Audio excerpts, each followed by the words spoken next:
নমস্কার বন্ধুরা, শুভ টক্স শোতে স্বাগতম। ভারতের বিদেশ নীতি দেখে পুরো বিশ্ব অবাক। পুরো বিশ্ব এটাই ভাবছে কি করে ভারত সব দেশের সাথে খুব ভালো সম্পর্ক রাখছে। অনেক পরিবর্তন হয়েছে ভারতের বিদেশ নীতিতে। ভারতের রক্ষা মন্ত্রী রাজনাথ সিং ইউকে গেছেন। 2 দশক পর ভারতীয় কোনো রক্ষা মন্ত্রী ইউকে গেলেন। আবার রাশিয়ার প্রেসিডেন্ট ভ্লাদিমির পুতিন ভারতের প্রধানমন্ত্রী নরেন্দ্র মোদীকে ফোন করে গুড লাক বললেন। কারণ ভারতে 2024 সালে ভোট আছে। আমেরিকার বিদেশমন্ত্রী অ্যান্টনি ব্লিংকেন এরপর ভারতের বিদেশমন্ত্রী এস জয়শঙ্কর সবথেকে জনপ্রিয় বিদেশমন্ত্রী।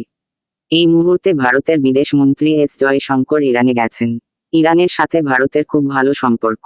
আবার ইরানের সাথে ইসরায়েলের কঠোর শত্রুতা। ইসরায়েল আবার ভারতের খুব ভালো বন্ধু দেশ। ভারতের আদানি ডিফেন্স ইসরায়েল মিলে ড্রোন তৈরি করবে।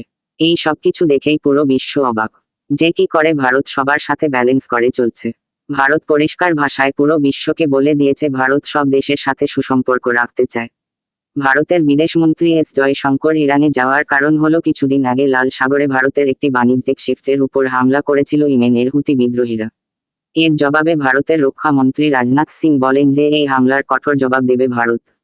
এস জয়শঙ্কর ইরানে গিয়ে বলেছেন যে যেসব হামলা লাল সাগরে হচ্ছে সেই সব হামলা বন্ধ করুক। ভারত এতটাই শক্তিশালী যে ভারত যেকোনো হামলার জবাব দেওয়ার ক্ষমতা রাখে। ভারতের ধৈর্য অনেকটাই, একবার যদি এই ধৈর্য ভেঙে যায় তাহলে এসব হামলাকারীদের তাদেরকে সেই ভাষায় বোঝানো হবে যে ভাষায় তারা বুঝবে।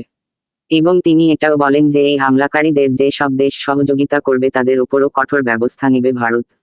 ইরান ও ভারত পার্টনার। ভারত ইরানের চাবাহার পোর্ট বাণিজ্যের জন্য নিয়েছে।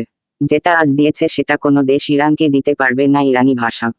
ইরানি ভাষা খুব একটি কঠিন ভাষা। এই ভাষাটির নাম হলো ফার্সি।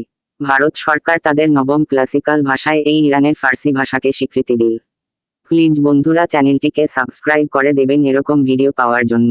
ভালো থাকুন, সুস্থ থাকুন, ধন্যবাদ।